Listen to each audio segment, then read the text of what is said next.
신대리 신학책 대신 리딩해 드립니다. 세계관적 설교 하고 있어요. 세계관적 설교. 오늘 설교 시간에도 얘기했지만 우리는 다 세강정을 끼고 살아갑니다. 저는 편견이 없어요 라고 말하는 사람을 저는 믿지 않습니다. 사람은 다 편견을 가지고 있습니다. 편견을 가지고 있는 것 자체가 나쁜 건 아닙니다. 왜냐면 내가 어느 환경에서 태어나고 자랐느냐에 따라 주로 무엇을 보고 들었느냐에 따라 편견은 다 누구나 가지고 있습니다. 그래서 제가 이제 신학교 들어갔을 때 교수님이 그랬어요. 여러분들은 이제 막 신학교에 입학했지만 이미 여러분 뭐라고 될까요? 고향교회라고 해야 될까요? 그 고향교회에서 이미 여러분들은 신학을 다 해왔습니다. 그게 다들 이제 이해합니다. 우리 신학 배우러 왔는데 우리가 벌써 신학을 해왔었다고? 근데 이제야 그 말이 무슨 말인지 이해를 하겠어요. 그러니까 누구나 다 좀 다르게 해석을 해보면 편견을 가지고 있다는 거예요. 네, 출신 교회에 따라, 출신 가정에 따라, 출신 학교에 따라, 출신 나라에 따라. 네. 따라서 편견을 부정할 수는 없어요. 그렇다고 한다면 기왕이면 좋은 편견을 가지고 있는 게 좋겠죠. 네. 어떤 색 선글라스를 낄래? 그냥 건강한, 보다 안전한, 그리고 시대에 발맞춰가는 안경을 끼는 게 낫겠죠. 그래서 제가 신대리에서 가장 먼저 세계관적 설교를 하는 게 좋겠다. 이 책을 가지고 나누면 좋겠다라고 생각을 했었고, 이 책은 다시 말씀드리면 전성민 교수님이 쓰신 세계관적 설교라고 하는 책을 제가 PPT로 재가공을 한 거고요. 중간중간 저의 설명에 살을 붙였습니다. 하지만 어쨌든 원작자 전성민 교수님이 있기 때문에 요거는 어떻게 제가 쓴 것도 아니고 전혀 저한테 어떤 수익이 발생하지도 않고 해서도 안 되고 그렇습니다. 자, 그러면 이제 오늘 3장 타락에 대해서 들어가 볼게요. 자, 타락한 세상은 운명이 아니다. 자, 먼저 서론입니다. 서론. 타락이란 국어사전을 보니까요, 올바른 길에서 벗어나 나쁜 길로 빠지는 게 타락이래요. 기독교에서 흔히 타락은요, 죄를 범하여서 불신의 생활에 빠짐. 그러니까 단순히 죄를 범한 것만 타락이라고 얘기하지 않고 결과적으로 하나님께로부터 멀어진 상태, 상황, 하나님께 등을 돌리고 하나님과의 관계를 유지하지 않는 상황을 교회에서는 주로 수거적으로, 관습적으로 타락이라고 이야기하곤 합니다. 그죠? 그러니까 다시 얘기하지만 일반 세상에서는 뭔가 법을 어겼다, 도덕 윤리를 어겼다, 사회적 통념을 어겼다를 죄로 본다면 기독교에서는 그것 플러스 알파 좀 더 원초적으로 하나님과의 관계가 단절된 거를 타락으로 본다는 거죠. 자, 기독교 세계관에서 타락이란 개인적 차원을 넘어 창조 세계 전체에 대재난을 가져온 아담과 하와의 범죄. 그러니까 이게 무슨 말이냐면 교회의 목사님들이 타락을 설명할 때 아담과 하와 이야기부터 시작하더라는 거예요. 아담과 하와 이후에, 선악과 사건 이후에 모든 인류가 타락하게 됐고 그 결과 이 온 세상이 어그러졌다로 설명한다 이 말이에요. 그러니까 기독교 안에서는 하나님과의 관계 단절 플러스 알파 뭐까지? 아담과 하와 이후에 인간의 저주받은 운명 또는 이 세상의 어그러짐을 다 타락이라는 단어로 표현하더라 이 말이에요. 그래서 세상의 모순을 설명할 때 기독교가 가장 많이 하는 대답이 타락이에요. 세상이 왜 이렇게 불공평해요? 왜 죄 없는 애들이, 그쵸? 왜 죄 없는 애들이 죽었어야 돼요? 이 세상이 타락했기 때문이야. 아담과 하와 이후로, 선악과 사건 이후로 이 세상이 다 타락했기 때문에 나만 타락한 게 아니라 너도 타락하고 에브리바디 다 타락했기 때문에 그런 부조리한 일들이 벌어지는 거야. 맞는 말인 것 같기도 해요. 근데 제가 불편한 건 뭐냐면 너무 얄팍한 것 같아요. 너무 쉽게 답을 찾으려고 하는 것 같아요. 과연 이 답이 이 유가족들한테 어떤 위로가 될지 저는 걱정이 좀 염려가 될 때가 있어요. 자, 어쨌든 퀘션. 선하신 하나님이 보시기에 매우 좋게 만드신 세상에 도대체 뭐가 잘못됐기에 악이 있고 질병이 있고 고통이 있고 부조리가 있고 악인이 승리하고 의인이 자꾸 핍박당하는 일들이 벌어집니까? 거기에 답변을 뭐라고 한다고요? 주로 하나님께 대한 인간의 불순종, 즉 타락 때문에 세상이 왜곡되고 오염되었어. 그래서 하나님이 선하게 창조한 이 세상에 악과 고통이 들어온 거란다, 부조리가 들어온 거란다, 이렇게 답한다 이 말이에요. 아까도 말했지만 전 조금 이 답이 맞지만 너무 얄팍하다는 생각이 들 때가 있다.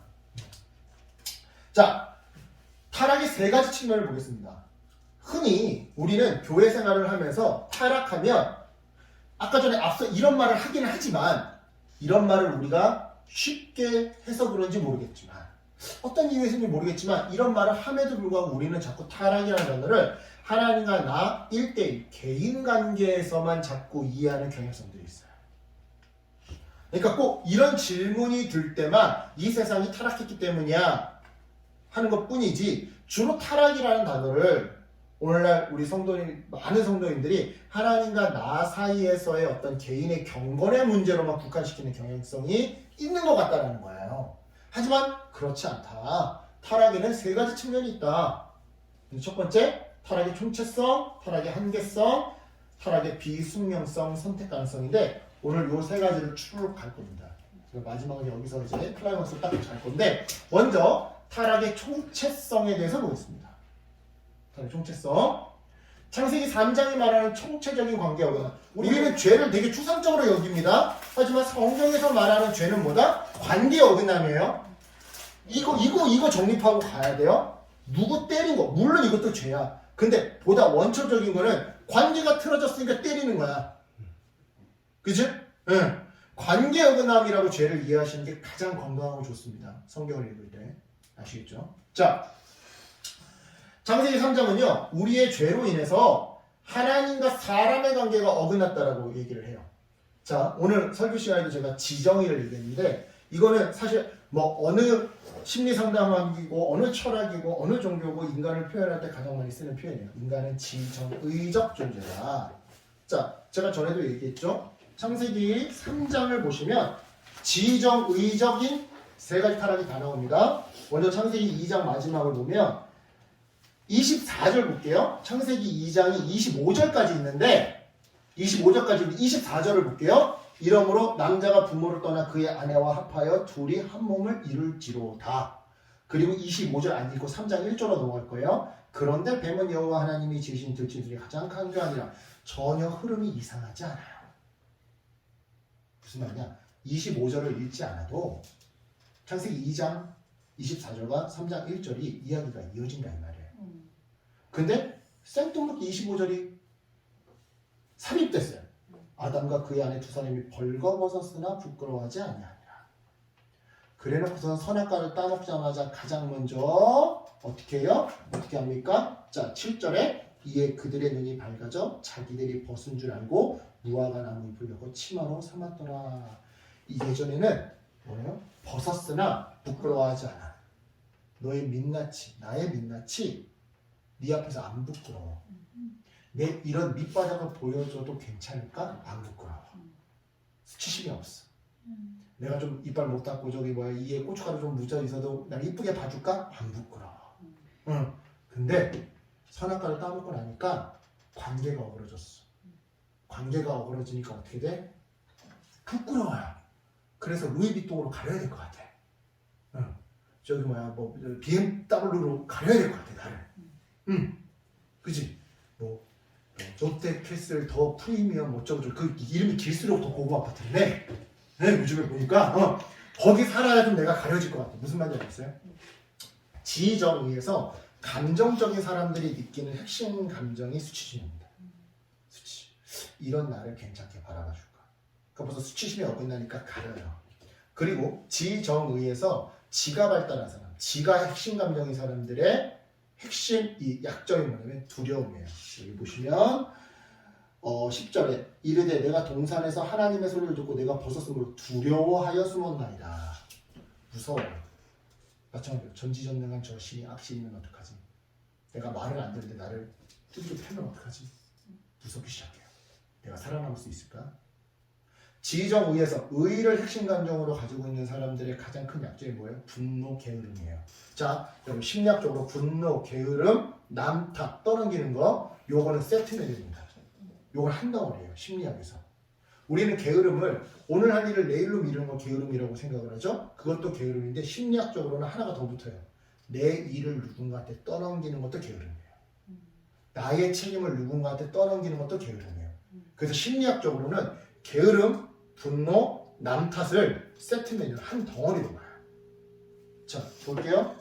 이르시되 너 누가 너의 벗었음을 내게 알렸냐? 내가 내게 먹지 말라 명한 그 나무 열매를 먹었느냐? 아담이 이르되 하나님이 주셔서 나와 함께 있게 하신 여자 그가 그 나무 열매를 내게 주므로 내가 먹었나이다. 내가 전에 얘기했죠? 전문용어로 일타투피다.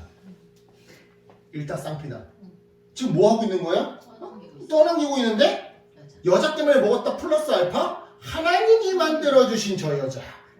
네, 전문용어로 일타쌍피. 그죠? 네. 자, 하나님과 사람의 관계가 어그러졌어요. 하나님과 사람의 관계가 어그러지니까 수치심이 생기고요. 두렵고요. 하나님한테 책임 전가시켜버려요. 당신 때문이에요. 당신이 여자가 만들어져서 저 여자가 낳고 생긴 거라니까요. 네가 안 먹으면 그만이잖아. 근데 사람과 사람과의 관계. 지금 하와도 틀어졌어요. 하와한테 남탓 하고 있죠. 하와랑 아담이 서로 부끄러워요. 예전에 안 부끄러웠는데 신혼하기 하나를 안 걸쳐도 안 부끄러웠는데 내가 좀 뱃살이 나는데 이러면 내 아내가 나 사랑 안 해줄 것 같은데 막 부끄러우기 시작해요. 그리고 여기서 나와의 관계도 포함되어 있는 겁니다. 여러분 수치심은 기본적으로 나와의 관계도 어그러졌다. 내 자신에 대한 자존감이 떨어졌기 때문에 계속 자꾸 뭔가 비교의식이 들고 수치심이 드는 거거든요. 자, 어쨌든 나와의 관계, 옆 사람과의 관계. 관계가 어그러지고요. 사람과 나머지 창조 세계와의 관계가 어그러지기 시작합니다. 이걸로 인해서 사람들이 전에 우리 동물 했었죠?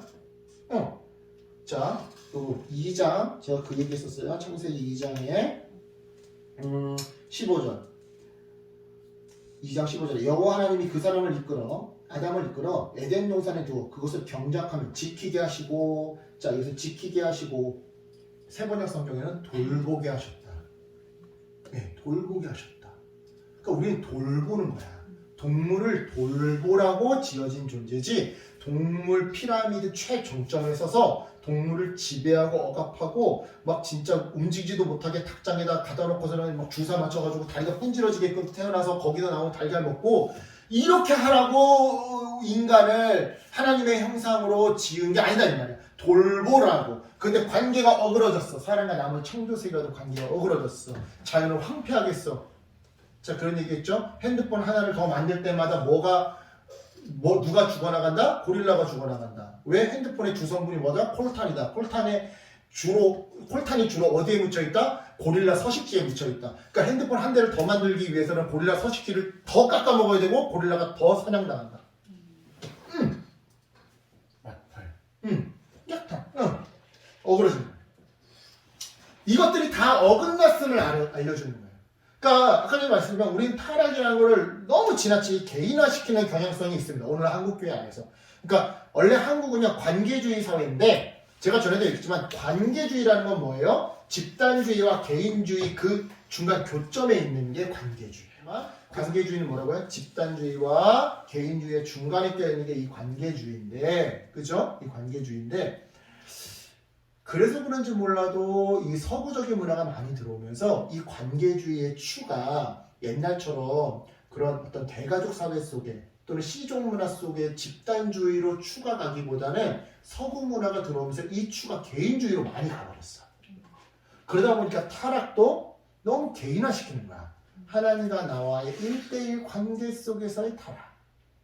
하지만 창세기 3장이 말하는 타락은 뭐다? 총체적인 타락. 이게 다 어긋났다를 의미하는 거다 이 말이에요. 이게 다 어긋났다.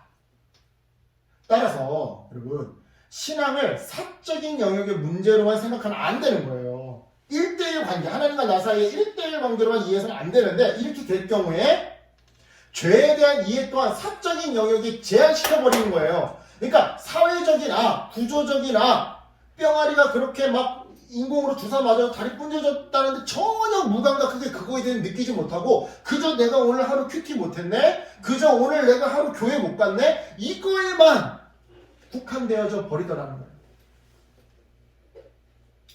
노동자들이 핍박당하고 세월호 유가족들이 막 그렇게 막 물대포를 맞는데 그건 그 사람들.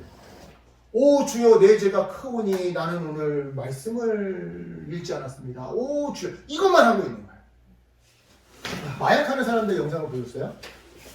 마약하는 사람 영상을 보여줬는데 맞아요. 마약 죄예요. 근데 조금 더 깊게 들어가면 미국 사람들이 유독 마약에 취약한 이유가 있어요. 왜냐면 걔네는 의료보험제도가 직장인 의료보험제도예요. 하나 이거 하면 수술하는데 몇 천만 원, 몇 억이 들어요. 그러니까 대부분 본인들이 진통제를 구해서 먹고 그냥 꾸역꾸역 참거나 병원에서도 진통제를 과다 처방을 해줘요. 네, 진짜예요. 그러니까 우리나라처럼 국민의료보험이 아니에요. 우리는 이거 조금 찢어져서 병원비 가도 몇만 원 안 나오죠. 꼬매면. 미국은 이거 조금 찢어졌는데 그거 하는데 몇백에서 몇천이에요. 그러니까 집에 수술 도구가 있어. 찢어지면 꼬매는. 네. 그러니까 진통제를 남용하고 오용할 수밖에 없게 사회 구조가 구조적인 악이 있는 거예요. 구조적인 악. 이걸 이제 우리는 구조적인 악으로 바라봐야 되는 거예요. 하나님과 나 사이만의 타락만 타락으로 볼 것이 아니라 악으로 볼 것이 아니라 그 구조적인 악을 바라봐야 돼요. 그러고 나서 애들한테 야, 타락은 운명이 아니다. 숙명이 아니다. 너희들이 저 타락한 시스템을 바꿀 수 있다. 고칠 수 있다. 그러니까 제가 좀 그런 것들이 이제 안타깝다라는 거예요. 조금씩. 아무튼 그러니까 항생이 삼정이 담고 있는 타락의 총장함을 충분히 포착하지 못하게 돼요. 세월호 사태 때도 굉장히 안타까운 게 뭐냐면 결국 그 구원파 유병헌만 잡다 끝났어요. 뭔가 시스템적인 총체적인 해법이 제시되지 않았어. 이 배 소유주가 누구야? 이 소유주가 뭐 구원파의 누구래? 그 걔가 잡아. 야, 잡으러 다녀. 자, 잡았으니까 끝났죠? 그러니까 이게 안타까운 거예요. 그러니까 기독교인 정치가들이 그렇게 많다는데, 기독교인 행정가들이 그렇게 많다는데도 사건 사고가 재발되는 이유가 바로 그거예요. 타락을 너무 하나님과 나 1대1 사이로만 보는 거예요. 자, 이런 맥락 속에서 크리스토퍼 라이트가 말하는 죄의 두 가지 차원이 있습니다. 죄의 역사적 차원. 우리는 죄로 점철된 사람들의 선택과 행동의 결과들이 오랜 시간 축적되어 만들어진 도덕적 틀 안에서 살아갑니다. 그 축적되어서 만들어진 도덕적 틀이 하나의 사회 구조 시스템을 만들고 관습을 만들어요. 그래서 죄가 합리화되는 거예요. 이게 분명 죄거든요. 누가 봐도. 자, 극단적인 예를 들게요. 중동 지방에 가면 조혼 풍습이 있죠, 아직도. 9살, 8살짜리가 막 40살, 50살 먹은 아저씨한테 지창문 받아도 팔려가는 조혼 문화가 있어요. 제 그 이름이 생각이 안 나는데 그 프랑스의 그 흑인인데 되게 예쁘게 생긴 흑인 여자 모델이 있어요. 사막의 꽃인가 해가지고 뭐 하여튼 그 여자가 운동한 게 있는데 그 여자가 여성 할례 피해자야. 중동 지방의 조혼하고 여성 할례가 굉장히 이게 좀 나쁜 관습인데 이 여성 할례 피해자야. 그래서 이 여자가 이제 모델로 유명해지고 사회적인 어떤 그걸 얻고 나서 그 아프리카, 북아프리카, 중동 아프리카까지 그 관습이 좀 있는데 북아프리카 되게 많고 이제 중앙 아프리카까지 그게 좀 내려오는 분위기인데 거기에 있는 여성 아이들의 조혼 풍습과 그 여성 할례 풍습을 막기 위한 시민운동 되게 많이 했었어요. 조혼 풍습, 여성 할례 풍습 되게 안 좋은 거죠. 죄로 점철된 사람들의 선택과 행동의 결과대로 그게 마치 도덕인 거냐 마냥 틀에 잡혔다가 그게 구조와 간습 때문에 합리화가 되는 거예요. 대표적인 게 조혼이고 여성 할례라는 거예요.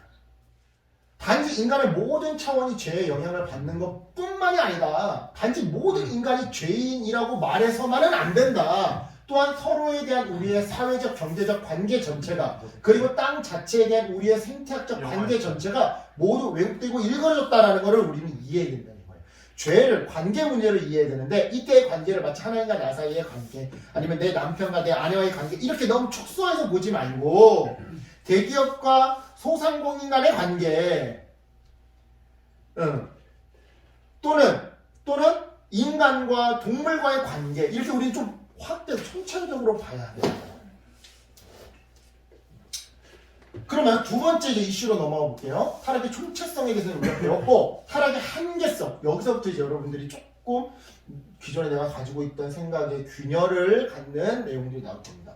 타락의 한계성. 자 볼게요. 타락에 대한 우리의 오해가 있어요. 어떤 오해가 있냐면요. 타락은 총체적이다. 아까 전에 우리가 얘기했죠. 즉 타락이 모든 것을 완전히 망가뜨렸다. 그래서 인간과 세상은 전적으로 타락했어. 그죠? 특히 이제 깔빈 신학, 장로교에서 신앙생활을 했던 사람들이 전적 타락이라는 말을 굉장히 많이 듣고 설교를 듣고 신앙생활을 하곤 하는데, 타락은 총체적이야. 완전히 모든 걸 망가뜨렸어. 그래서 인간과 세상은 완전 구제불능이야. 예수 아니면 답이 없어. 전적으로 타락했거든. 이런 얘기를 되게 많이 듣고 살아요. 근데요, 이 전적 타락은요, 우리가 이제 앞으로 배우겠지만 성경의 기록보다 너무 과대평가된 점이 있어요. 성경에도 어떤 전적 타락이라는 뉘앙스를 전해주는 그런 표현들이 있어요. 하지만 성경이 오늘날 우리가 생각하는 그 전적 타락만큼 그 정도로 인간과 세상이 전적으로 타락했다라고 표현하지는 않아요. 하지만 아까 전에 말했지만 우리가 이미 색안경을 끼고 보는 거예요. 난 장로교인, 깔빈주의, 전적 타락. 안경을 딱 쓰니까 곧 하나 나오자마자 이게 진짜 맥락 속에서 어떤 의미인지 별로 고민하지 않고 답을 딱 정해놓으면 전적 타락, 구제불능 딱 이래버리는 거지. 자, 볼게요. 총체적이다, 전적 타락이다. 자, 정정해 볼게요. 타락이 총체적이라는 말은 타락이 창조를 말살시킬 정도로 모든 걸 완전히 망가뜨렸다는 의미는 아니에요. 자, 그러니까 범위가 총체적이라는 거지 깊이가 총체적이다 그 말이 아니란 말이에요. 전적 타락이라는 개념 역시 하나님의 도우심 없이는 인간 스스로 회개하거나 영접할 수 없다라는 말이지. 실제로 그래요. 장로교에서 말하는 전적 타락이라는 것은 구원론적 의미예요. 구원론에 있어서 우리는 예수님의 은혜가 없이는, 하나님의 은혜 없이는 스스로 회개하거나 영접할 능력이 없습니다. 이 구원론에 국한된 개념이지, 따라서 우리 안에 하나님의 형성이 완전히 파괴되었다는 의미는 아니라는 거예요. 하나님의 은혜 없이는 반응할 힘이 없다라는 거지, 반응할 건더기조차 없다라는 말은 아니다 이 말이에요. 자, 우리 침례교는 하나님의 형상이 깨졌지만 깨진 파편이 우리 안에 있다라는 거야. 있기 때문에 듣고 반응할 힘이 있다라는 거지. 네. 근데 한국 장로교에서는 파편조차 없다. 하나님의 형상이 완전 말살됐다. 네. 이렇게 가버리는 거야. 그럼 이제 침례교는 뭐지? 야, 물론 하나님의 은혜로 우리가 회개하고 영접할 수 있는 거 알겠어. 근데 일단 반응하려면 파편이 있어야 반응하는 거 아니겠냐? 파편도 없는데 어떻게 반응하냐? 침례교를 이렇게 치고 들어가는 거야. 장로교는 아니다! 그래도 아니다! 이렇게 싸우는 거지. 요즘 신학계는 완전히 파괴되지는 않았다. 파편이 남아있다. 그러니까 반응할 수 있는 거야. 그러니까 다시 얘기합니다. 전적 타락이라는 개념은요, 구원론에서 장로교 신학에서 구원론에 있어서 하나님의 도우심 없이는 우리가 영접할 만한 능력이 없어요를 설명하기 위해 만들어진 단어, 개념이지, 거기에 국한된 개념이지, 따로 이 세상이 다 전적으로 그 깊이까지 타락했어요 이런 의미가 아니라는 거야. 근데 우리는 그렇게 이해하고 쓰더라 이 말이지. 죄악은요, 이게 중요해요. 하나님의 손으로 지으신 작품에 대한 하나님의 한결같은 신실함을 무효화시킬 만한 힘이 없어요. 자, 다시 한번 쉽게 얘기해 볼게요. 우리가 선악과를 따먹은 죄는 커요. 그로 인해서 우리가 죄의 어떤 죄성을 가지고 태어났다라고 하는 이 죄의 영향력은 커요. 하지만 그렇다 할지라도 하나님이 태초에 선하게 창조하신 그 세상을 하나님이 어떻게든 선하게 이끌어 가시려고 하는 그 힘을 이기지는 못한다는 말이에요. 이해하시겠어요? 더 쉽게, 우리의 죄성은 강해요. 하지만 하나님이 이 세상을 아름답게 지키시고 이끌어 나가는 그 섭리를 이기지는 못한다. 이해하시겠어요? 이게 중요합니다. 자, 따라서 언어 선택의 변화가 필요해요. 우리는 창조, 타락, 구속, 이게 기독교 세계관의 핵심 세 가지 기둥이라고 그랬죠. 보수적인 기독교 세계관의 핵심 기둥이 이 세 가지예요. 하나님이 세상을 선하게 창조했어. 내 인간이 다 망쳐놨어. 그래서 예수님이 이 땅에 오셔서 회복시키셨어. 이게 그래서 그러니까 예수 아니면 답이 없다. 이제 이게 완전 보수적인 기독교의 이제 가장 큰 세계관의 세계 기둥이죠. 이게 틀렸다는 게 아니라 좀 변화시킬 필요가 있다. 너무 우리가 이 단어에서 지배되는 것들이 너무 크다라는 거예요. 오해하는 것들이 너무 많고 이렇게 바꿨으면 좋겠다. 어떻게 바꿨으면 좋겠냐? 하나님이 사람에게 창조하셨어요. 그리고 하나님이 보존하고 계세요. 인간이 타락했지만 그럼에도 하나님이 보호하고 계세요. 보존하고 계세요. 그리고 예수를 보내셔서 그 어그러진 관계를 다시 화목하게 하시려고 지금도 일하시고 계세요. 이렇게 어더를 바꿨으면 좋겠다. 자, 생각을 해보세요. 자, 내가 반려동물이 있어요. 반려동물 암에 걸렸어요. 암에 걸렸다고 바로 얘 버리고 새 강아지 데리고 올 사람 누가 있겠어요? 안 그래요? 그죠? 그죠? 돈이 들더라도 치료하려고 노력하겠죠. 그죠? 이해하시겠죠? 그런데 경제학적으로 생각을 해봅시다. 시간적으로 생각을 해봅시다. 어느 게 편해요? 그죠? 새 반려동물 데리고 오는 게 경제적으로, 시간적으로, 감정적으로 편해요. 그런데 우리는 그 반려동물을 시간을 투자하고 돈을 투자해서 고치려고 합니다. 왜요? 사랑하니까. 자, 다시 볼게요. 하나님이 굉장히 경제적인 하나님이라고 한다면 인간이 타락했어요? 타락했어요. 총체적으로 타락했대요. 그 넓이 면에서 총체적으로 타락했대요. 이거 가만히 놔두면 깊이도 완전 타락할 것 같은데? 깊이로도? 그럼 어떻게 하시는 게 나아요? 제로세팅 만들면 돼요. 제로세팅 만들면 돼요. 근데 안 그러세요. 왜? 여러분들 사랑하시니까. 사랑하니까 어떻게 하는 거예요? 보존하는 거예요. 보존하시고 예수를 보내서 어떻게 하는 거예요? 화목하게 보내라. 너와 화해해. 너 자신. 우리가 자, 요런 거 한번 물어볼게요. 운전하다가 소풍 가려고 했어. 여자친구랑 데이트 가려고 했어. 아니면 뭐 제주도 여행 가려고 했어. 여자친구 막 김포만 가. 운전을 가. 갔는데 갔는지 한 100m도 안 갔는데 교통사고 빵 났어. 그럴 때 은진이 뭐라고 해? 망했다. 망했다. 또 너는? 어떤 사람들은요. 교통사고 딱 나면 아유 크게 안 다쳐서 다행이다. 뭐 교회에서 할 말은 아니지만 액땜했네. 뭐 이런 사람이 있어요. 반대로 어떤 사람이냐면 어쩐지 요즘에 뭐 일이 잘 된다 했어. 그럼 그렇지. 내가 뭐 하려고 하면 안 되지. 자, 전자는요. 자기와의 관계가 좋은 사람이에요. 자기와의 관계가 안 좋은 사람일수록 어쩐지 내가 그럼 그렇지. 요즘에 어쩐지 일이 잘 풀린다 했어. 진짜 꼭 이렇게 좋은 일 생기려고 하면 꼭 그렇게 사고나 가지고 오늘 하루 일찍 다 망했어.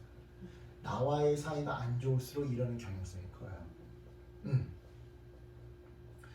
하나님은 이런 우리와 나와 나의 사이에 화목을 원하세요. 나와 내 배우자의 화해를 원하세요. 나와 인류와 자연, 인류와 동물의 화해를 원하신다 이 말이에요. 그걸 위해서 지금도 계속 보존하고 계신다는 거예요. 그래서 다시 얘기합니다. 이게 틀렸다라는 게 아니에요. 그런데 그동안 우리가 이것의 깊은 의미에 대해서는 알려고 하지 않고 그저 이 단어가 주는 이미지에 우리가 그냥 익숙하게 젖어온 거야. 타락, 나와 하나님 1대1 관계에서의 타락. 구속, 그것은 나 예수 믿고 천당 가. 이것만 계속 기독교 세계관의 전부라고 너무 얄팍하게 알아왔다는 거죠. 따라서 틀렸다는 얘기가 아니라 이것 때문에 우리가 너무 얄팍하게, 익숙한 나머지 얄팍하게 이해하고 있으니 이제 조금 언어를 바꿔보자.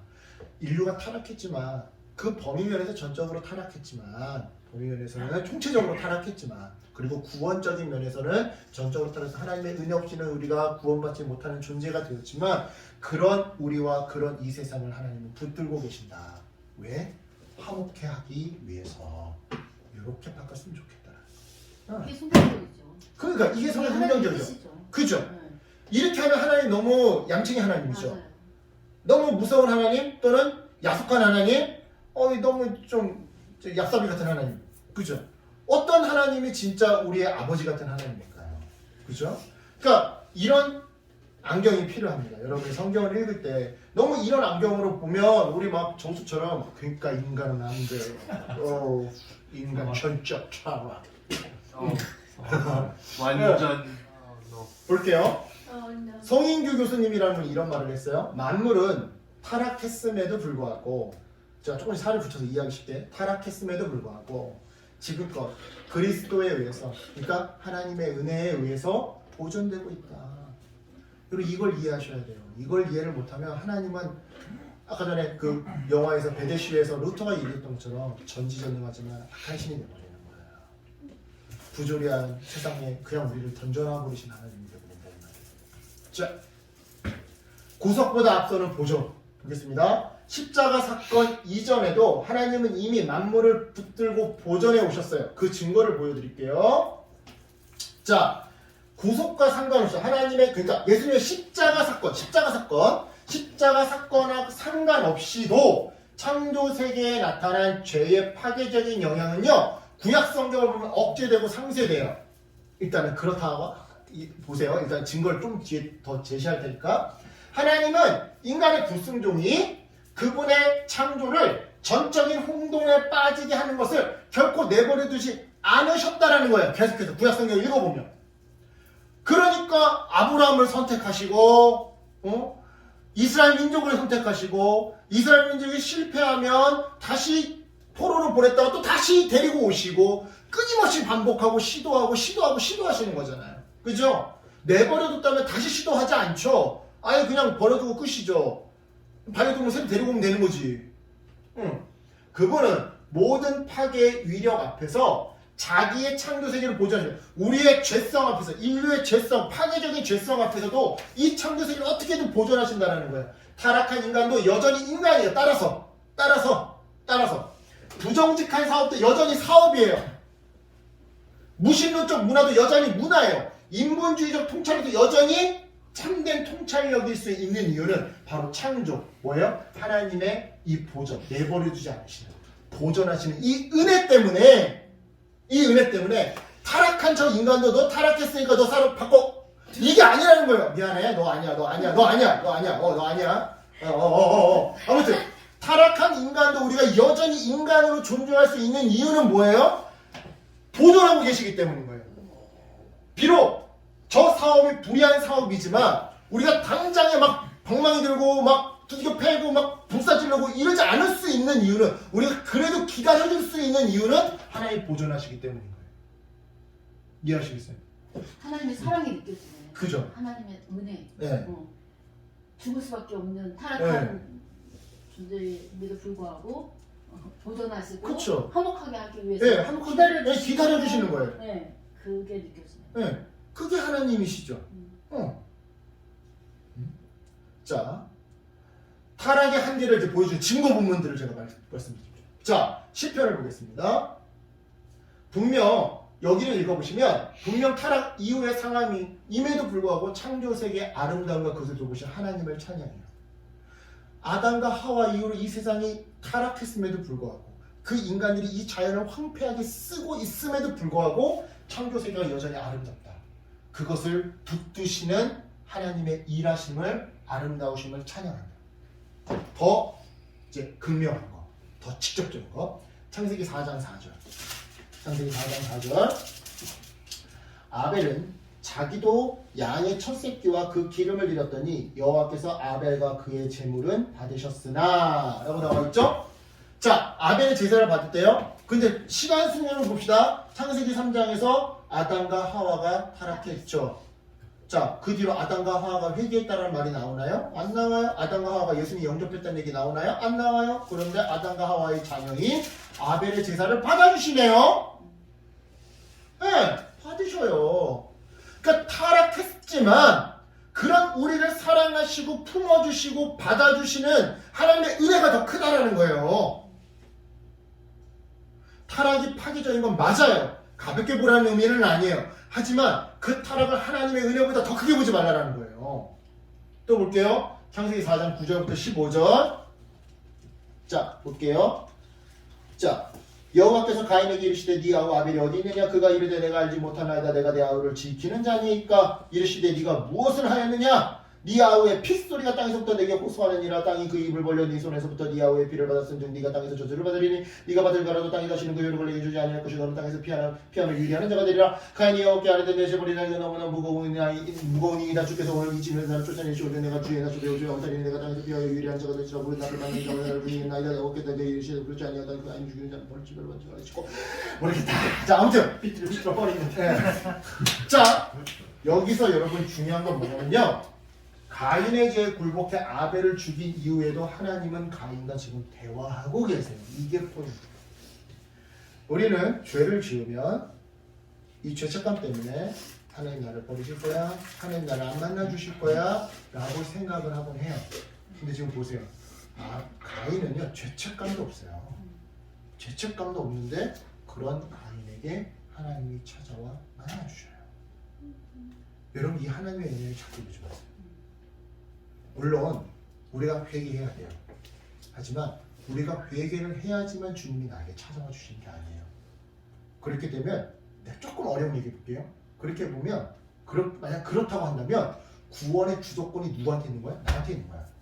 내가 회개하면 하나님이 나한테 찾아와 주신대. 마치 공식처럼. 내가 회개 안 하면 하나님이 나한테 안 찾아와 주신대. 그럼 구원의 키를 누가 가지고 있는 거야? 내가 가지고 있는 거지? 그럼 이게 맞아? 아니구나. 내가 조금 어려운 얘기를 쉽게 좀 풀어본 건데, 그치? 봐봐. 가인 회개 안 했어. 근데 하나님 찾아와 주셔. 이 은혜가 여러분에게 동일하게 있어요. 여러분이 내가 꼭 예수님을 막 지적으로 많이 알고 내가 꼭 믿어야지. 내가 정말 죄인처럼 살았구나. 이러지 않아도 어느 날 갑자기 전권적으로 하나님의 역사하심이 여러분에게 임할 수 있어요. 하나님이 여러분을 만나 주실 수 있어요. 마치 나 예수님이 잡아 죽이러 가야지 하는데 갑자기 다메섹도상에서 만나 주신 바울을 만나 주신 예수님처럼. 그 다메섹도상에서 바울이 회개 먼저 하고 예수님 만났나요? 아니에요. 나 잡아 죽여야지 이러고 있었어요. 그죠? 하나님의 은혜가 여러분의 죄악보다 커요. 심지어 살인자 가인조차 죽음을 피할 수 있는 조치를 취했어요. 제가 막 끝에 막 말을 빨리 읽어서 그렇지 여기를 천천히 읽어보면 하나님 나 무서워요. 이 염치가 없어.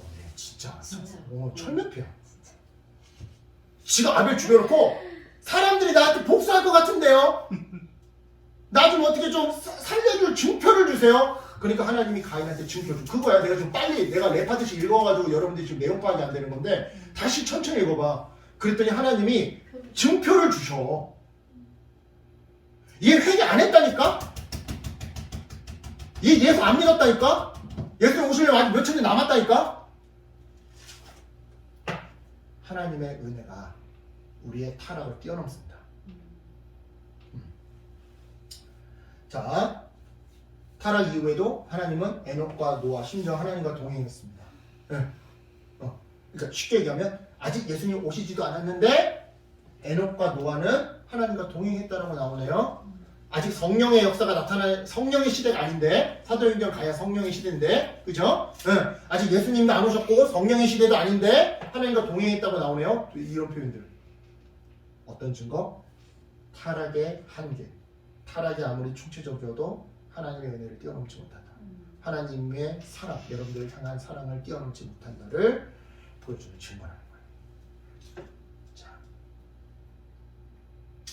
타락 이후에도 하나님은 세상에 계속 복을 주시고 있어요. 사람들은 그런 세상에서 하나님과 동행하고 교제하며 살 수 있었어요. 타락은 창조를 말살하지 못합니다. 앞으로도 그럽니다. 여러분들이 아무리 죄인으로 산다 하더라도 여러분들 향한 하나님의 사랑을 말살시키지 못하고요. 하나님은 여러분을 향해서 끝까지 사랑하실 거고요. 끝까지 두드리실 거고요. 여러분의 삶이 죄인이니까 그냥 한국 힙합 말라 막 이렇게 내버려두지 않으시고 한국 힙합 말라 뭐 정부 현이 말라 뭐 이러시는 게 아니라 계속해서 찾아와 주신다는 거예요. 자, 마지막 타락의 비숙명성, 선택감성. 자 보세요. 지금 이야기가 이어져 오는 거예요. 타락의 총체성을 배웠어요. 하지만 그 타락의 총체성보다 뛰어난 그것을 덮고도 남는 하나님의 은혜에 대해서 사랑에 대해서 배웠어요. 따라서 결론이 뭐예요? 타락은 운명이 아니라는 거예요. 난 태어나기를 아담의 후손으로 태어났기 때문에 난 늘 선악과를 따먹어. 난 태어나기를 아담의 후손으로 태어났기 때문에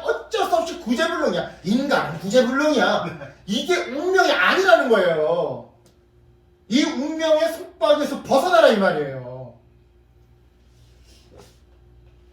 자, 타락은 운명이 아닙니다. 타락이 창조를 말살하지 못했기 때문에 창세기 3장에서 사람의 범죄로 인해 우리에게 임한 저주들은요, 사람과 창조 세계가 벗어나지 못하는 영원한 굴레가 아니라는 거예요. 목사님, 저는 왜 이 모양 이 꼴로 살까요? 어쩔 수 없이 저는 저주받은 인간이라서 그런가 봐요. 우리 어머니 아버지가 이래서 나는 어쩔 수 없나 봐요. 나는 환경이 이래서 어쩔 수 없나 봐요. 아담과 하와가 그랬기 때문에 인간은 그 씨족 자체가 잘못된 것 같아요. 이게 아니라는 거예요. 남성 가부장제도는 운명이 아닙니다. 가보자. 창세기 3장 16절. 이거 교회에서 가보자. 모르겠어요. 제 생각에는 잘못 해석하고 설교하는 대표적인 구절이라고 저는 생각을 해요. 제 생각입니다. 이거 제 생각. 자, 보겠습니다. 창세기 3장 16절을 근거로 남자가 여자를 다스리는 것이 세상의 이치라고 말하는 것은 창조의 능력과 타락의 한계를 간과한 심각한 잘못이다. 자, 볼게요. 창세기 3장 16절. 아담과 하와가 선악과를 따먹고 나서예요. 자, 여자가 먼저 따먹었죠. 아담과 하와 이야기에서. 그리고 남자한테 권했죠. 예. 그래서 이제 저주를 받는 구절인데, 자, 3장 16절에서 또 여자에게 이르시되 내가 너에게 임신하는 고통을 크게 더하리니. 자, 임신하는 고통이 없었다라는 거 아니에요. 이 본문 가지고 어떤 목사님들이 전에 내가 설교드렸었는데 예전에는 선악과를 따먹기 전에는 임신의 고통이 없었대. 아니죠. 그건 크게 더하리니. 더한 거지. 그러니까 크게 더한 거지 없었던 건 아니야. 네가 수고하고 자식을 낳을 것이며 그 다음 너는 남편을 원하고 남편은 너를 다스릴 것이니라. 그러니까 이건 운명이라는 거야. 자, 이거 정말 저주라고 봅시다. 타락의 결과물이라고 한번 생각해 봅시다. 우리 앞서 공부했죠. 타락의 결과물이 하나님의 은혜를 뛰어넘지 못한다. 이거 운명 아니라고. 자, 볼게요. 제가 좀 더 신박한 얘기를 해드릴게요. 남자 여자를 다스릴 거. 이거를요, 여태까지 많은 보수적인 교단들이 타락으로 인해 하나님이 내리신 징계의 결과물, 저주라고 해석을 했어요. 전 다르게 해석합니다. 어떻게 해석하냐면 타락으로 인해 뭐가 됐다고 그랬어요? 관계가 어그러졌다고 그랬죠.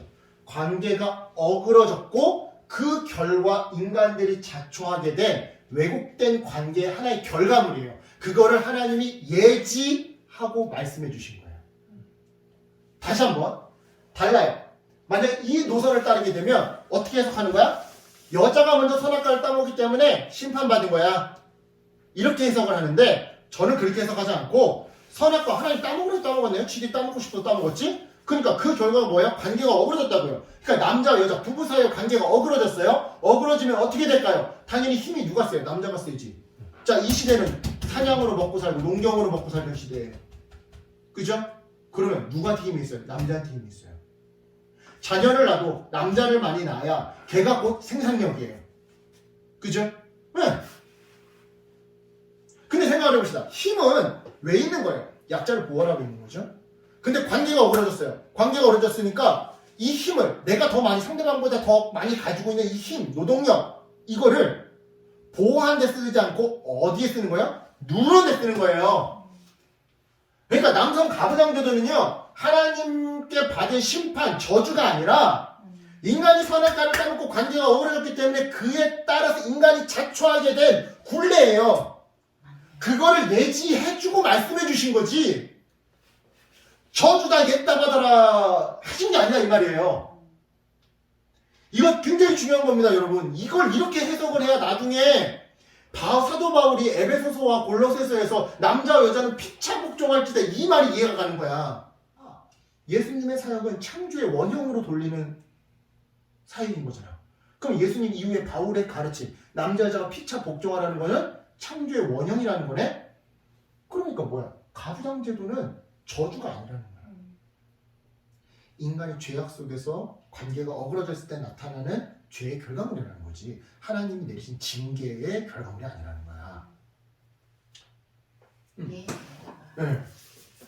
창조와 타락 중에서 남자와 여자를 동일한 하나님의 형상이자 돕는매풀로 만드신 하나님의 창조, 수렵 농경이라는 경제적 활동에서 강자인 남자가 약자인 여자를 지배하려는 왜곡적 관계적 타락. 자, 이 두 개 중에 우리 아까 전에 두 번째 기둥에서 배웠지 뭐가 더 크다? 하나님의 창조가 더 크다. 천자가 후자보다 크다.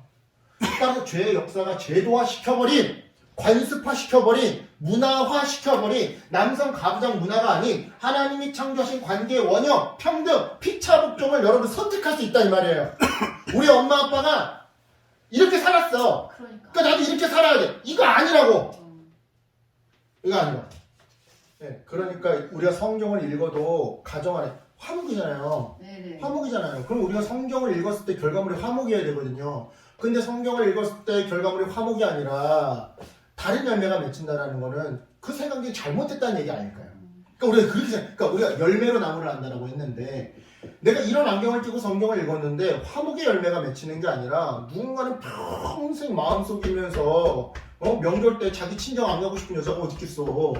근데 명절만 되면 시댁 가야 된대. 자기 친정을 한 번도 못 갔어. 그냥 이걸 삭히래. 이게 하나님의 명령이래. 그러면 이게 과연 올바른 열매냐라는 거야. 그리고 그 열매를 봤을 때 과연 이 해석의 이 안경이 올바르냐? 올바르겠냐라는 거야. 아니지 당연히. 아니 어느 한쪽에게만 희생을 강요한 건 잘못된 거죠. 예수님이 너 나를 믿어라 안 믿어? 하고서는 칼로 휘둔 게 아니라 자기가 매달리셨잖아요. 응.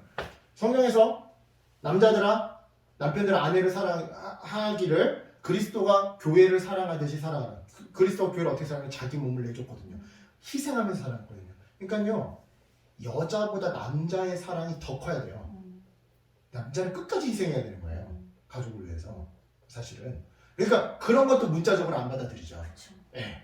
그러니까 제가 계속 결국 해석이고 세계관이라고 얘기하는 게 뭐냐면 귀에 걸면 귀걸이고 코에 걸면 코걸이. 어떤 거는 문자적으로 지키려고 하면서 어떤 건 문자적으로 안 지켜요. 이런 거는 문자 그대로 지키려고 하면서 예수님이 산상수훈에서 네 오른손이 죄인이냐 그럼 잘라라 그래 안 자르잖아요. 네 뭐 오른눈이 범죄했느냐 뽑아버리 안 뽑아버리잖아요. 그러니까 어떤 거는 문자적으로 안 지키라 얘기죠. 자 계속해서 보겠습니다. 만약 문화적 경향성이 나와 이웃의 마음에 견고한 진으로 자리 잡고 있다면 이거 무슨 말이냐면 그럼에도 불구하고 이 남성 가부장을 막 포기하지 않으려고 막 애쓰고 있다고 한다면 교회를 다니고 성경을 이렇게 배운데도 불구하고 말씀으로 돌아가 예수님과 사도들이 견고한 진을 어떻게 부셨는지 한번 생각해 보십시오. 예수님 마르다야 여성인 마리아도 제자가 될 수 있답니다. 이게 뭐냐면 누가복음 10장 38절 42절인데요. 자, 이 본문에서 예수님 뭘 말씀하시는 것 같아요? 수인아?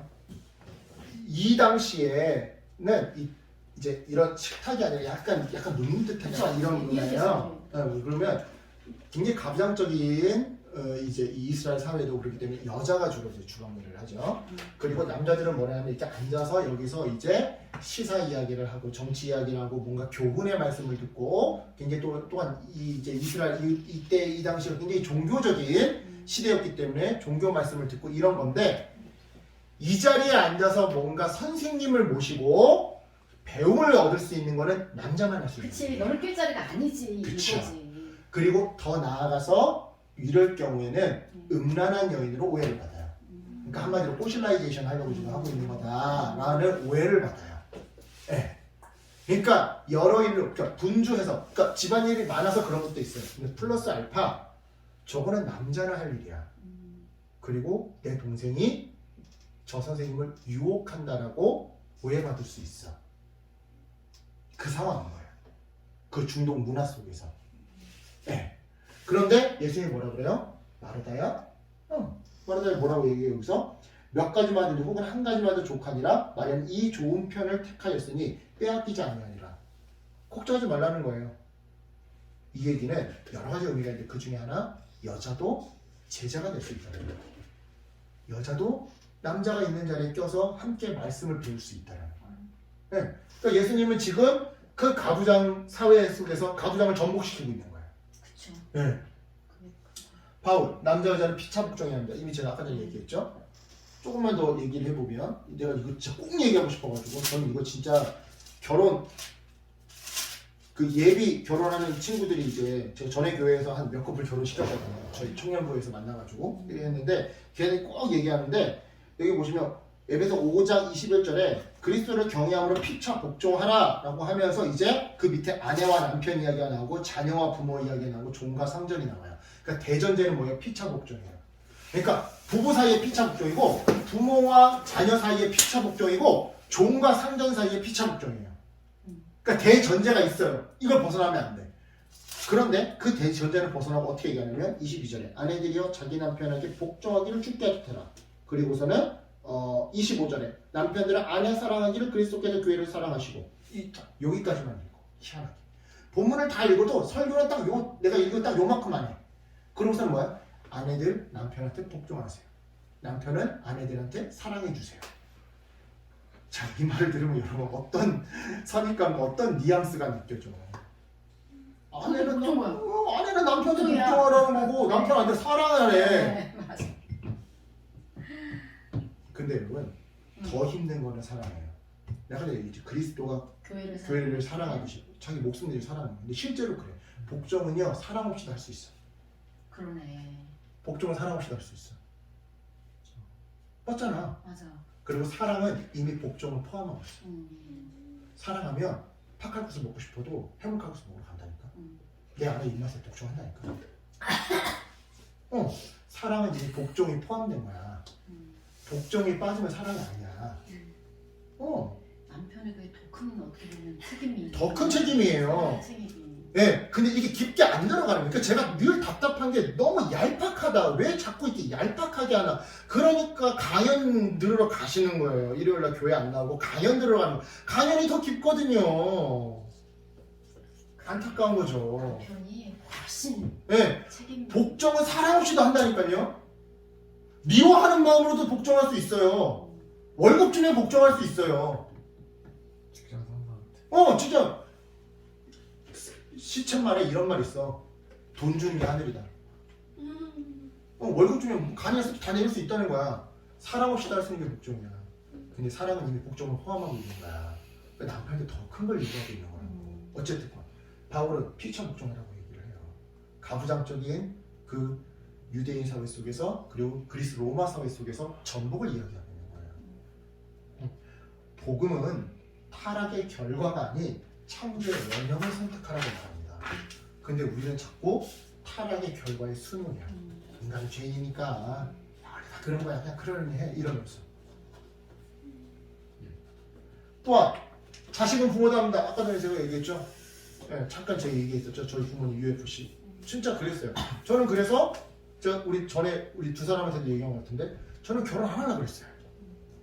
난 결혼 안 하려고 그랬어요. 두렵지. 두렵죠. 정말로 이제 맞는다고 한다면 두렵지. 근데 저는요. 저는 성장학에서 가장 무서웠던 말이 아들은 아비 닮는데 이 말이 정말 죽기보다 무서운 말이었어요. 그렇죠. 네, 전 진짜 그래서 저는 진짜 예수님 인격적으로 만나기 전까지는요 결혼할 생각이 없었어요.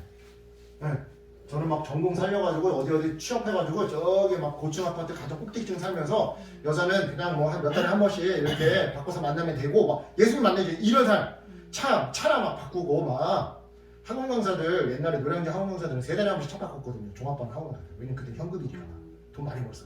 학원 강사 해가지고 버스에 수학의 강좌 이혼이 딱 이때 사진 한 번 딱 찍고서는 맨날 차나 바꾸면서 살아요. 이랬다니까? 나 수학과 내 꿈이 그거였어. 예수님 만나기 전에. 이 말 때문에 그래. 맞아. 이 말 때문에. 그래. 수학의 최강자 이혼이. 내게 오라. 그렇지. 근데 이 말도 틀렸어요. 가인도 부모의 타락 때문에 죄를 지을 수밖에 없는 운명이 아니었던 거예요. 아담, 다른 것은 이무대로 먹되 선악과를 먹지 말라. 먹으면 죽는다는 하나님의 경고가 먼저 있었죠. 즉 죄를 선택할 수 있는 자유가 있다라는 거예요. 자, 다시 쉽게 얘기해볼게요. 하나님이 아담한테 와서 야, 임의대로 먹되 선악과를 먹지 말아라. 즉 선택할 수 있는 자유가 있다는 거예요. 임의대로 먹되. 야, 너 자유롭게 먹을 수 있어. 근데 이건 먹지 마. 그러니까 이것도 먹을 수 있는 선택의 자유가 있다는 거죠. 능력이 있다는 거죠. 근데 하지 마. 마찬가지로 하나님 가인에게 뭐라고 얘기하냐면요. 자, 죄가 가인을 통제하려 하지만 죄를 다스리라고 하나님이 4장 7절에서 아벨 죽이기 전에 이야기해요. 얘기는 뭐냐면 선을 선택할 수 있는 자유가 있다는 거예요. 아담의 타락으로 타락이 운명이 되었다면 가인에게 애당초 선택의 자유가 주어지지 않았을 겁니다. 그죠? 결국 가인의 타락은요 운명이 아닌 선택이었다는 거예요. 아담과 하와가 선악과를 따먹고 타락했기 때문에 그 결과 가인이 동생을 죽였던 게 아니라 여전히 가인에게는 선을 선택할 수 있는 가능성이 있었다는 얘기예요. 네. 근데 가인은 그 선택을 뿌리쳤죠. 네, 뿌리쳤다라는 거죠. 그러니까 다시 얘기하지만 우리의 죄는 숙명이 아니라 운명이 아니라 선택이라는 거예요. 그 얘기를 계속 하는 겁니다. 성경은요 선택하라고 말합니다. 신명기 가나안 땅 모세죠. 가나안 땅을 앞둔 이스라엘 백성들에게 모세는 그들 앞에 놓인 생명과 목, 사망과 화사에서 살기 위해 생명을 선택하라고 도전합니다. 예수님 오시지도 않았는데. 여호수아 마찬가지죠. 죽음을 앞둔 여호수아도 세겜에서 이스라엘 사람들에게 선지자를 오늘 택하라라고 말합니다. 예수님 영접도 안 했는데, 그죠? 네. 결론입니다. 지금 우리에게 동일한 도전이 주어지고 있어요. 순종할 것인가, 불순종할 것인가. 네. 하나님의 선하심과 그 보존하심과 아낌없이 주시는 그 은혜, 그 사랑을 믿고 하나님의 형상이라는 내 안에 하나님의 그래도 깨어진 파편이라도 있어. 나는 선을 선택할 능력이 있어.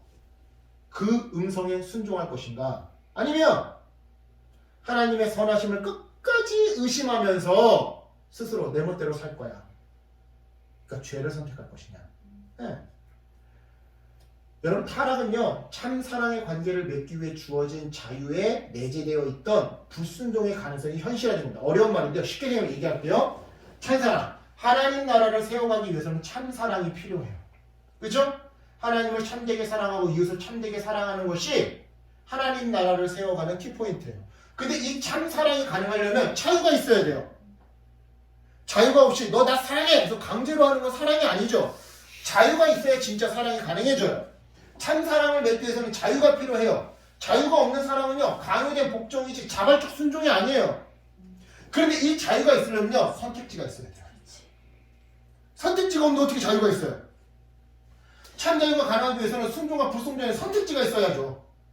이때 불순종이 선택될 경우 그것이 역사를 거듭해 축적되어서 제도화되어서 그 사회는 총체적으로 타락하게 되는 거예요. 그게 오늘날 우리가 살고 있는 사상이에요. 그런데 세상이 그렇게 총체적으로 타락했다고 해서 나의 타락이 운명이 아니라는 거예요.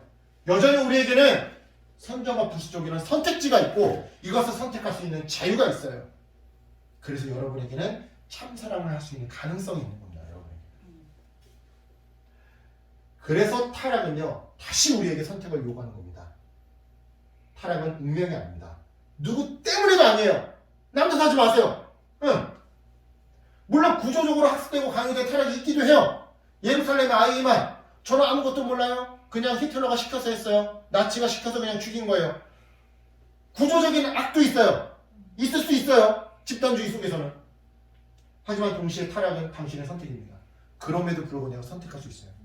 아이히만 그럼에도 불구하고 선택할 수 있었어요. 빼돌릴 수 있었어요. 쉰들러 리스트.